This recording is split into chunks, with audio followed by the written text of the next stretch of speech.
नमस्कार. आपल्या नवीन व्हिडिओमध्ये तुम्हा सर्वांचं स्वागत आहे. आपल्या सर्वांना कल्पना आहे की महाराष्ट्र राज्य मार्ग परिवहन महामंडळ म्हणजे एसटी महामंडळाने काही दिवसापूर्वी नॅशनल कॉमन मोबिलिटी कार्ड म्हणजेच NCMC कार्ड सुरू केले आहे. एसटी प्रवासामध्ये कुठल्याही प्रकारची सवलत घेण्यासाठी तुमच्याकडे हे कार्ड असणं बंधनकारक आहे असे जाहीर करण्यात आले होते.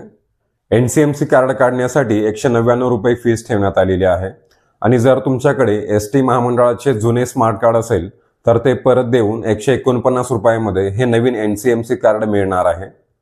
NCMC कार्ड नोंदणीसाठी 199 रुपये शुल्क ठेवल्याने समाजातील विविध स्तरातून ह्याला विरोध झाला होता. त्यानंतर आता संबंधित विभागाने U-टर्न घेतला आहे आणि NCMC कार्ड सक्तीचं नसल्याचं जाहीर केलेलं आहे. एसटी महामंडळाने हे जाहीर करताना नेमकं काय म्हणलेलं आहे ते आता आपण पाहू. महाराष्ट्र राज्य मार्ग परिवहन महामंडळाचे सहाय्यक जनसंपर्क अधिकारी यांनी अधिकृतरित्या सांगितले आहे की NCMC कार्डची नोंदणी प्रत्येक आगारामध्ये सुरू झालेली आहे. तथापि एसटी प्रवासात ह्या स्मार्ट कार्डची अद्याप सक्ती करण्यात आलेली नाही. कृपया सर्व प्रवाशांनी याची नोंद घ्यावी असे त्यांनी सांगितले आहे.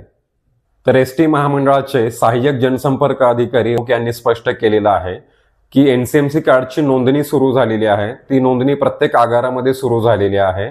पण एसटी प्रवासामध्ये हे स्मार्ट कार्ड अजून सक्तीचं केलं गेलं नाही असं त्यांनी स्पष्ट केलेलं आहे.